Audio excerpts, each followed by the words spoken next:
Okay, people. Good afternoon. It is time for the Robin's Nest Live. I'm so excited to see you all on this fine Monday afternoon. And today we're getting into questions Q&A. It's Q&A day. Today's your day. Oh, you can't hear me. It's just feedback. Interesting. Okay, 1 second. Let me see if I can fix that. Feedback and loud buzzing. Interesting.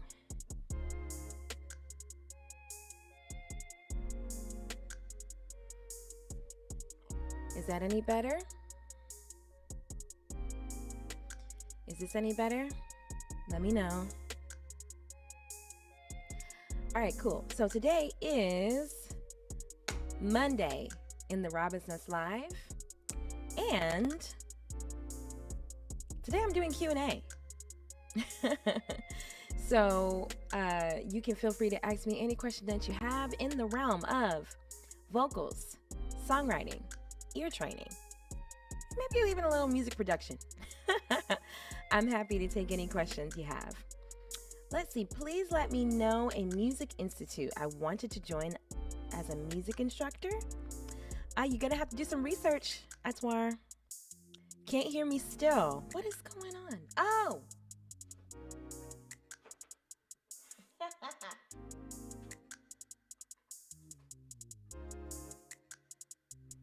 All right, how about now? How about now, TikTok? Are you good? Can you hear me? Let me know. Let me know. All right, cool. But yeah, you're gonna have to do some research, Atar. Wonderful. I'm not even gonna tell you why you couldn't hear me. We're not even gonna go into that. But anyway, we're not even gonna go into that. But again, like I said, today's the Robin's Nest Live. I'm here to answer your questions. This is a question. This is a day where you can ask, anything you need to ask. But before we get into it, while y'all are getting y'all questions together, I'll just briefly introduce who I am just in case this is your first time hanging with me. My name is Ashley Robin. I'm a singer, songwriter, producer, and I'm also a musicianship coach. And that last part means that basically whatever makes you fully the music creator you desire to be, whether that's vocals, songwriting, ear training, or production, I can help you in all four of those areas. I'm your girl. Got 2 degrees in music performance. That's a bachelor's in classical, a master's in jazz. I've been singing seriously, studying music for about 18 years now. I've been teaching other people how to make music or about music for about 13 years now. I'm a signed artist. I work with other label artists. I've sung backgrounds for live television broadcasts, live concerts in places like the Apollo Theater. Really cool, really awesome opportunity. I get called for studio sessions. I get called to arrange vocals. I get called to do backgrounds, all that sort of stuff. I've had the pleasure of coaching people that work with folks like Pharrell Williams, Lana Del Rey, and Burna Boy. And guess what? Every time you tune in for the Robin's Nest Live, I'm your coach too. And so the Robin's Nest Live is all about creating a safe space for musicians and artists who are serious about succeeding at the craft to grow together. I'm live every Monday, Wednesday, and Friday. On Mondays, we do Q&A. We do, sometimes we do vocal warm-ups as well. Thank you for the roses, Nosa. Sometimes we do vocal warm-ups as well on Mondays. Well, most of the time we do vocal warm-ups on Mondays. Today I'm doing a Q&A session. Wednesdays we do ear training. And Fridays we do vocal agility training. So last Friday I wasn't live because my sound was doing something weird and I couldn't figure it out in time, unfortunately. But this Friday we will be back, Lord willing. This Friday we'll be back. All right, cool. Thank you. You are ODing on the roses, Nosa. Thank you so much. All right. So my first question, how many instruments do I play? I play 2.5. I play 2.5 instruments. The first instrument is my voice. Yes, this is like my most fluent instrument. This is the one I know the best. Secondarily, I play the guitar. And I only say secondarily because I don't play the guitar as well as what is that? I had a cowboy hat on TikTok. Sorry, y'all. I don't play the guitar as well as I sing, but I can play it well enough to accompany myself when I sing things. And then last would be the keyboard. The keyboard is the last instrument because it is like I can get around the keyboard, but I wouldn't really like sit and play the keyboard and sing in front of anyone. So that to me means that I'm not as proficient at the keyboard as the other things. I also played the flute as a child. I don't know how to play it anymore. I mean, maybe that's harsh. Maybe I shouldn't say that. I haven't held a flute in years. But I did play the flute as a preteen. So there it is. That's like 3.5. I played 3.5 instruments, sort of, kind of. Yes. But keep those questions coming. Today you can ask me anything in the realm of vocal technique, songwriting, or ear training. Go for it. I'm happy to answer your questions. So Autar, I unfortunately I don't think I can point you in the direction of a institute that you can teach at. I do think you have to do some research and you do need to apply. Apply to some institutes around. No problem. Thank you for the question. Thank you for the question. Thank you for the question. Let me check out. If you're hanging with me, make sure you say hello. Those are the rules of the Robin's Nest Live. You got to say what's up so I know that you're there. Okay, and then like I said, today is Q&A day. So feel free to drop me your questions. While y'all are getting y'all's questions together as well, too, I want to make sure that you know that next week, one of the biggest and bestest classes that the Robin's Nest offers is going to be starting on February the 17th. That's Tuesday. We are starting Modes Workshop Live. Modes Workshop Live is an 8-week deep dive into the modes of the major scale. And so if you have been following me for any amount of time, thank you for the follow. If you've been following me, thank you. That's true. I didn't consider the dawn instrument, but I understand. Thank you. I do. I play Ableton. But yeah, Modes Workshop Live is an 8-week deep dive into all of the modes of the major scale. I'm going to teach them very thoroughly. And so when you're finished with those 8 weeks, you're not only going to understand how they work, you're not only going to, really know what they sound like, you're going to have so much experience with them, but you're also going to have put them in your hands. Like you will have experience using them as well, because that's how the class is structured. It's structured not only to practice the scales, but also to make sure that you come out on the other side with knowledge of how they work. So if you're someone, maybe you've been seeing my modes content and you've been thinking like, well, dang, like I wish that I could arrange harmonies like that or whatever have you, right? What I'm doing is not magic. It's just a matter of knowing scales. And so I really want to take a nice handful of folks from one level in their ear training to another. And that's exactly what I'm going to do in the Modes Workshop Live. So if you would like to join me for that, registration does end on Monday, next Monday. So a week from today, registration is going to be closed. So if you want to join me for the next 8 weeks, starting next Tuesday, and really, really get to understand the modes of the major scale so that you can use them in your production, in your, your riffs and runs, in your songwriting, in your vocal arrangements, then you definitely don't want to miss Modes Workshop Live. It's going to be so fun, but more than fun, it's going to be absolutely transformational for you. So don't miss it.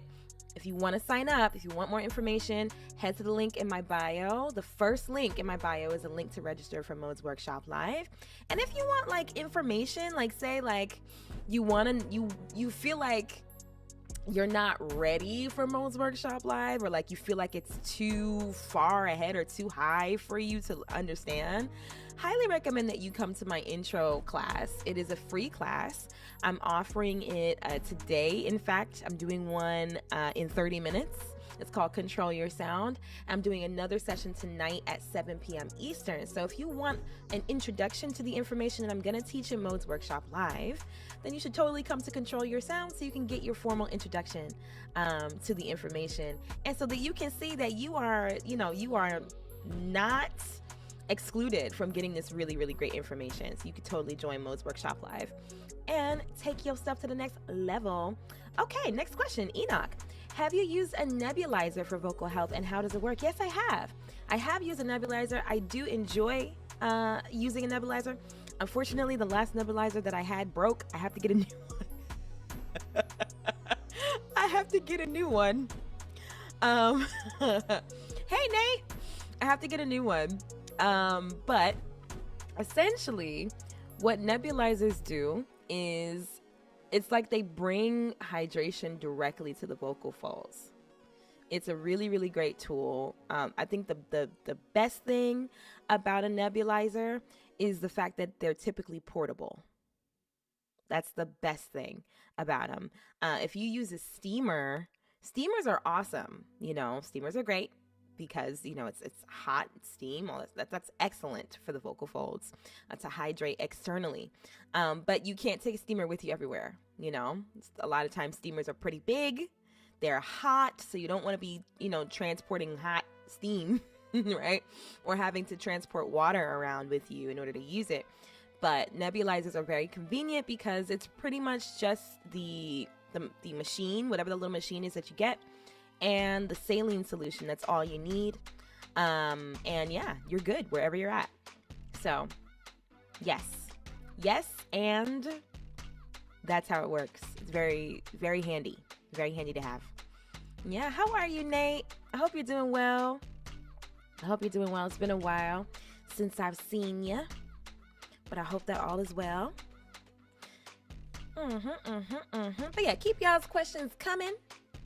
You can ask me anything in the realm of vocal technique, songwriting, or music production.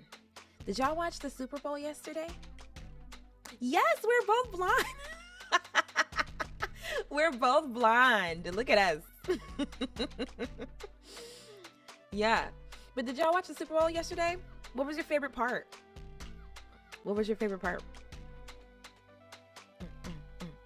I will tell you, I did not watch the Super Bowl yesterday. So I want to hear from you.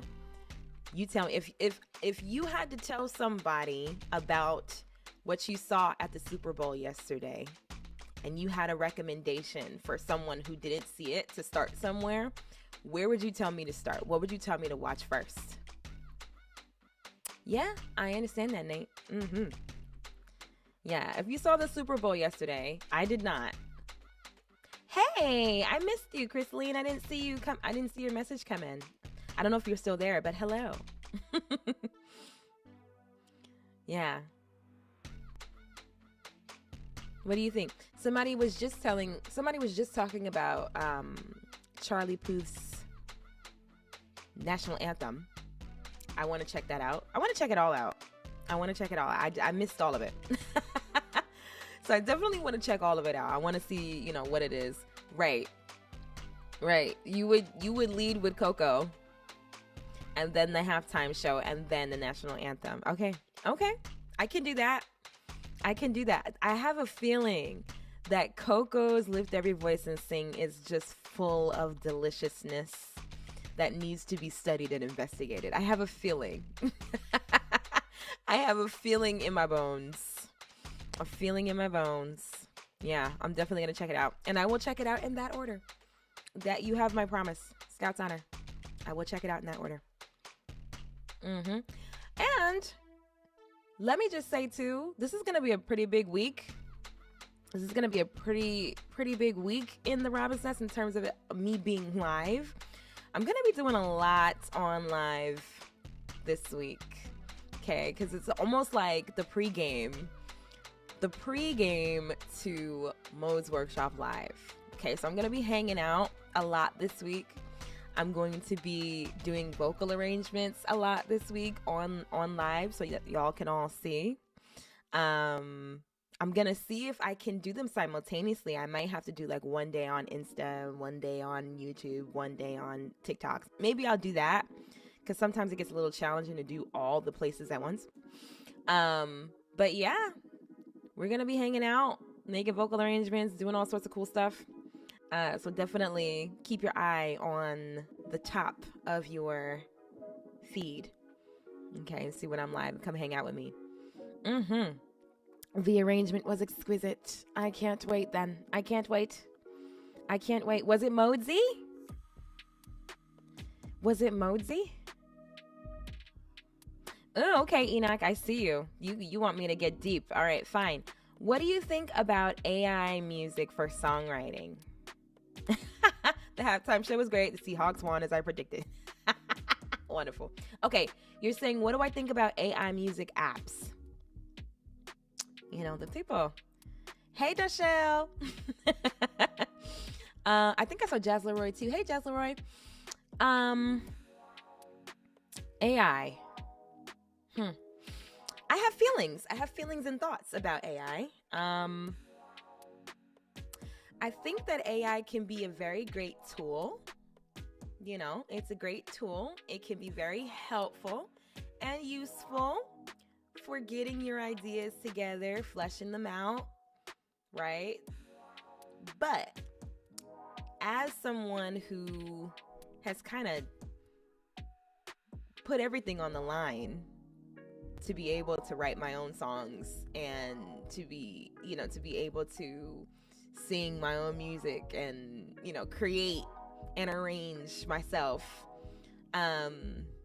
it kind of, I'll put it this way. I won't necessarily condemn anybody. I mean, who am I? But I won't necessarily condemn anybody just for using AI. Like, just because they use it. I'm not going to be like, oh, you shouldn't be using it.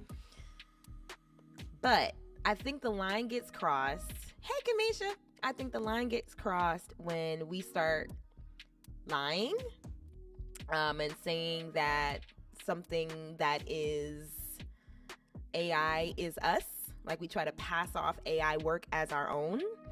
If you're going to use AI, say it's AI. Say that you used it. Say that you used it as a tool. Say that you used the prompts. Say, be truthful, be honest.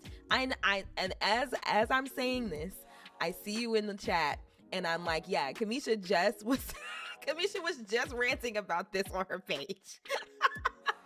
If you're going to use it, don't lie. Just use it. Fine. Whatever. Go ahead. But don't be like, you know, do you know that one guy yeah, and that was the thing. I was like, ooh, this is nice, right? This is nice. Don't smell like roaches or nothing, right? I was in it. I was hooked, right? But I mean, to be honest, I didn't see the whole thing play out, but I just watched from a distance as it was like, oh, this really cool song is coming out. All right, cool. I kind of lost track of it. Then I was on Threads one day, and I think it was Joseph Solomon. Joseph Solomon was like, that he lied. And I was like, who lied? And so gradually it became clear that that was not his work. Ah, that's sad. That's sad. I mean, to be fair, and let me, you know, I don't advocate for the devil, but you get what I'm saying. He was singing it into the microphone, and like in those posts that he would do, like those befores and afters, right? He would be singing the song, and it didn't sound good. And so every time the after came and it was like perfectly smooth, and like I was always floored by that, because I'm like, oh, that's a really cool hook. Like he's acting like he can't sing. He's acting like he can't sing.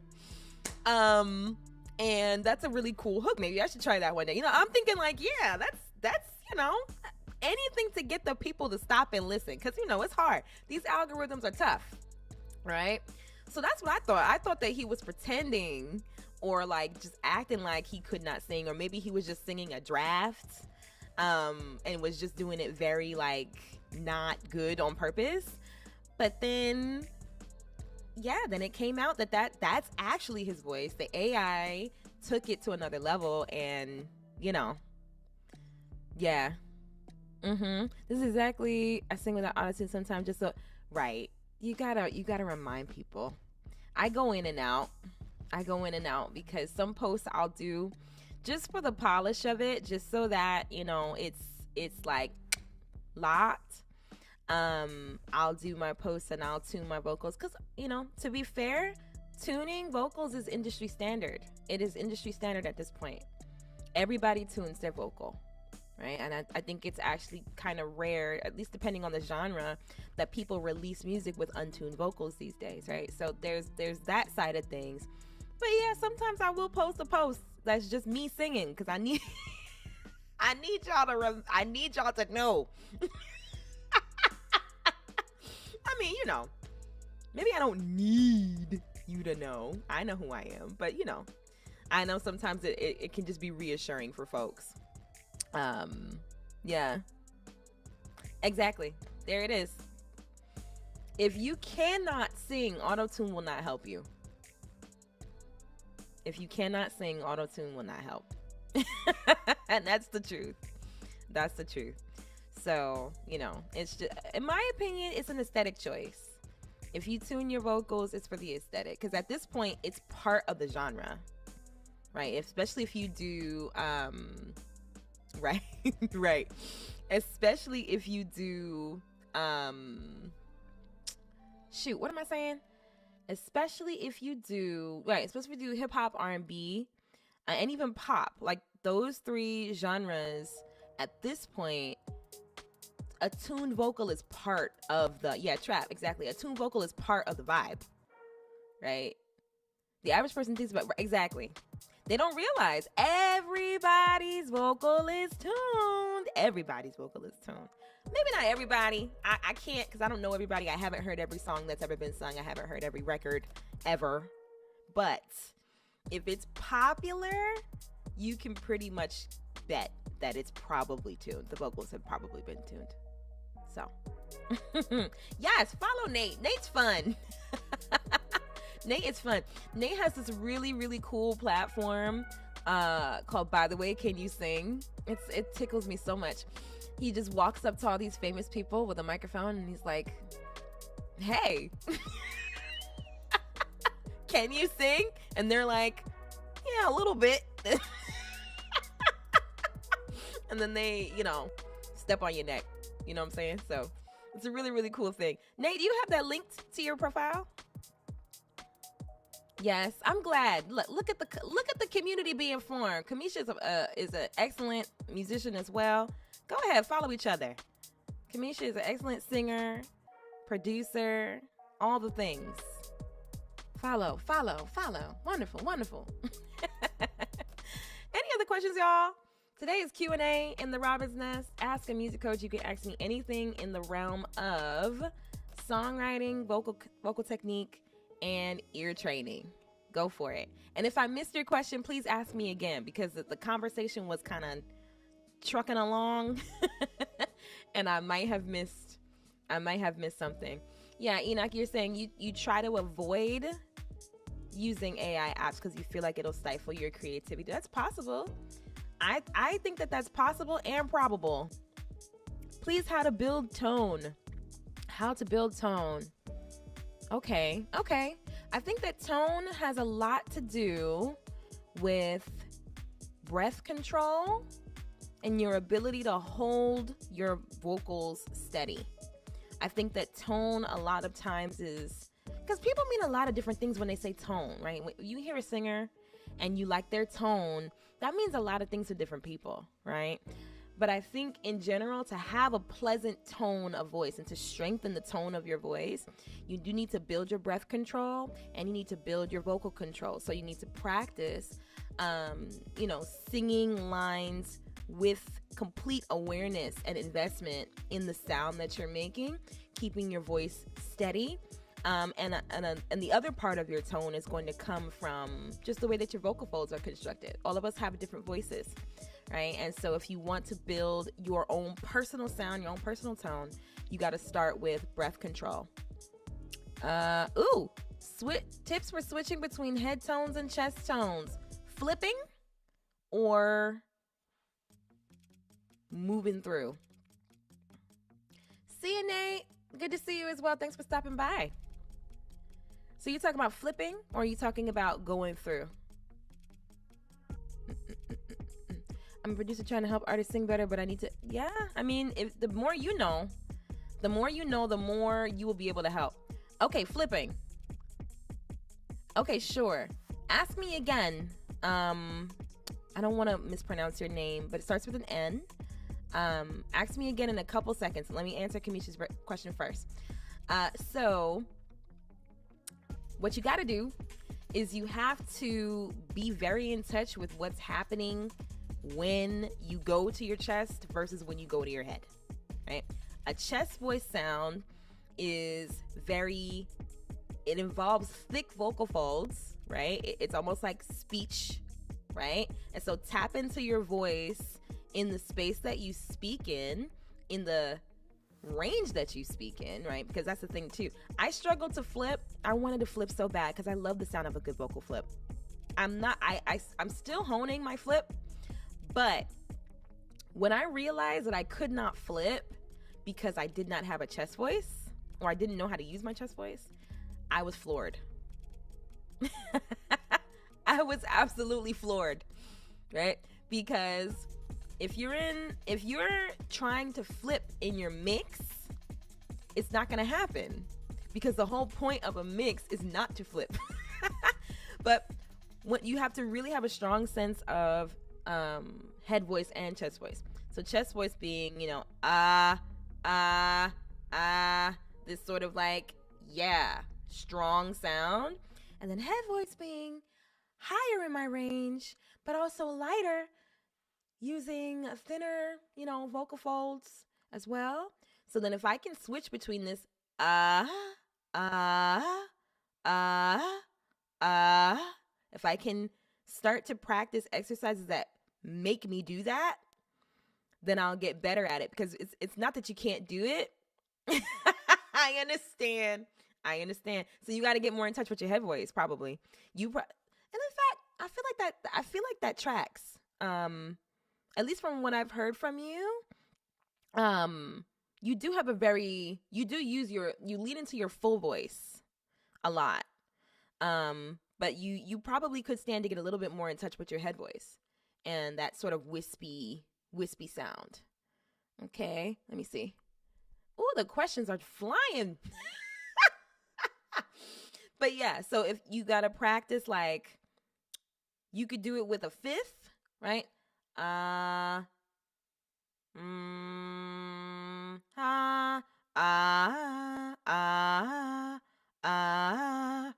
you could do it with wider intervals. Wider intervals are going to be the most helpful. So a fifth or wider.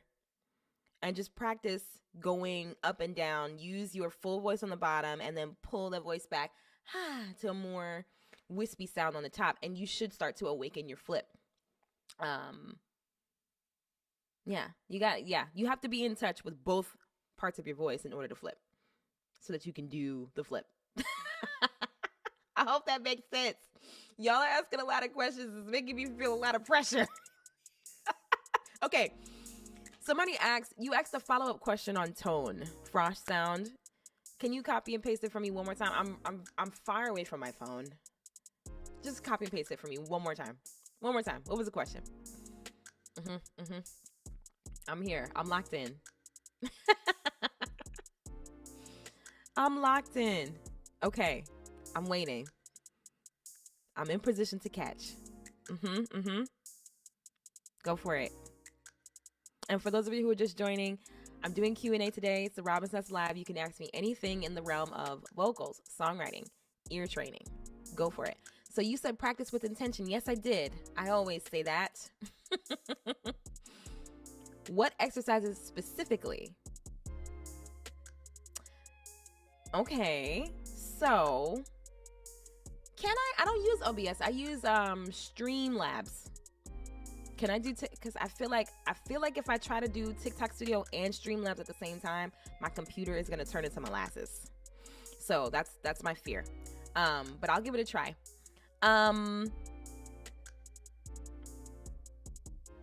So the question, okay. So Frosh, you're asking me, what exercises do you do to practice intentionally? But the answer to that question is going to feel very like, what? That's not the answer to the question, because it depends. It depends on what you're intentionally trying to build, right? So if you want to build your vocal agility, for instance, you are going to need to practice using exercises that will require vocal agility from you. and you need to make sure that you're doing it with focus, and you're not rushing through. You need to make sure that you are practicing with your full mind in the room. Yeah. Your voice isn't sweet enough.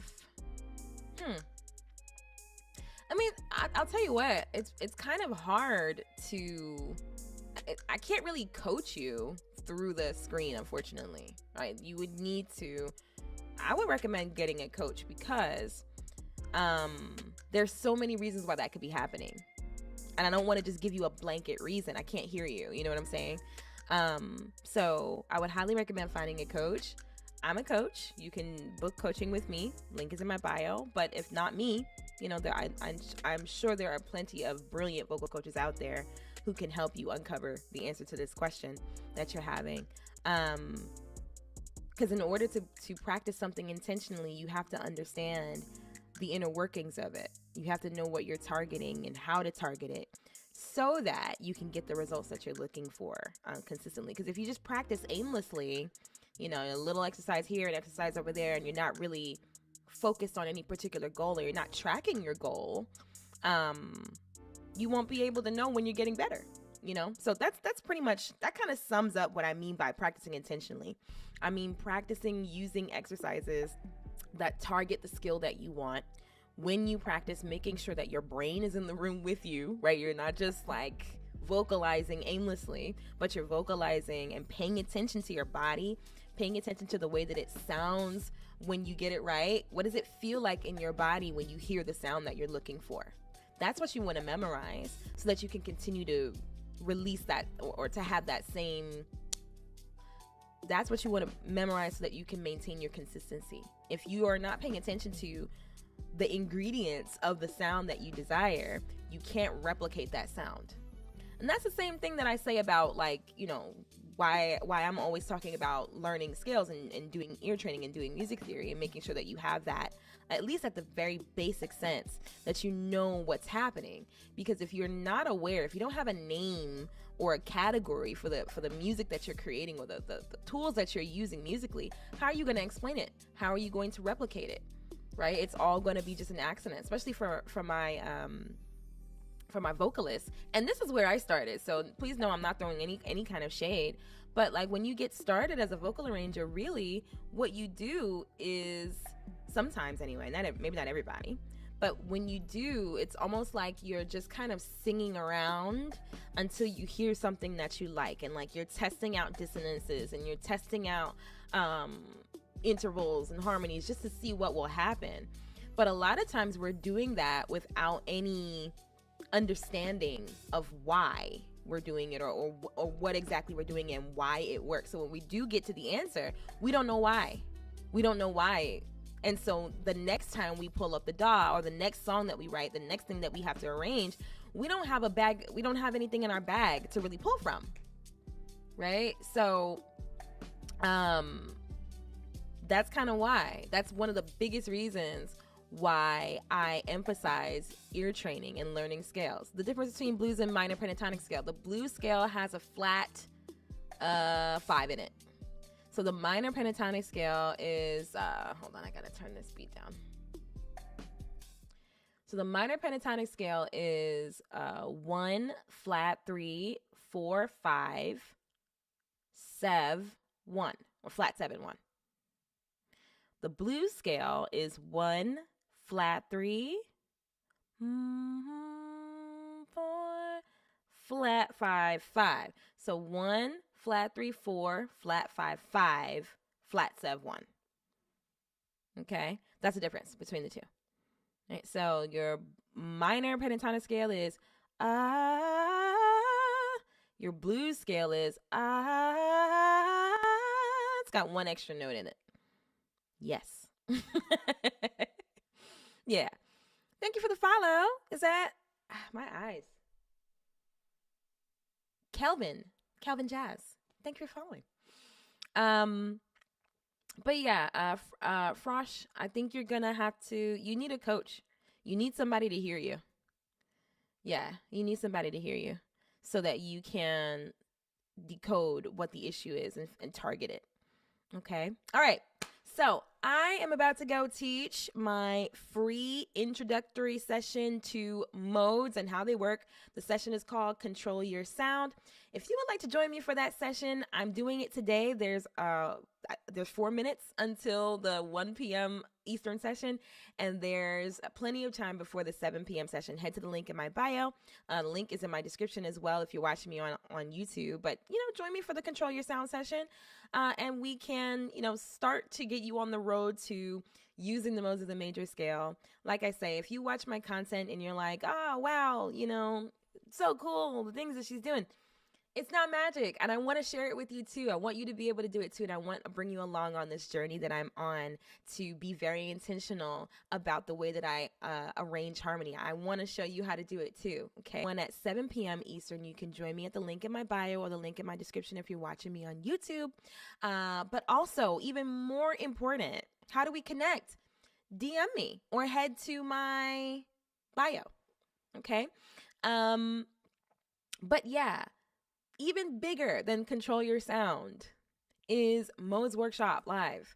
Modes Workshop Live is the biggest, the bestest thing that the Robin's Nest does. It is an 8-week deep dive into all the modes of the major scale. And by the time you are done, you are going to know your modes and you're going to have experience working in each of them. And it's really going to take your songwriting, your vocal arrangements, your production to the next level. So if you are looking for a way to break out of that creative rut that you might be in, if you're looking to diversify your harmonies and just get better at doing vocal arrangements, if you want to understand how those juicy harmonies get made, then you definitely want to join me for Modes Workshop Live. Registration ends in a week. Registration is closed as of the 16th of February. So I do hope to see you signed up for that. But otherwise, the Robin's Nest Live is going to be back formally at noon on Wednesday. We're going to do an ear training session, but I'm probably going to go live at some other point today as well. So, just keep your eye on your feed. I'm going to be doing some vocal arranging this week because we got a pregame. We got to get ready for Modes Workshop Live. We got to get ready. So all this week, I'm going to be live, having fun, doing vocal arrangements. You can come, see how it's done. And, yeah, come hang with me. We're going to have a lot of fun. Anyhow, I will see you all very soon. This has been the Robin's Nest Live. I've been Ashley Robin. Until next time, make sure you take care of your voice and keep training your ear. And I'll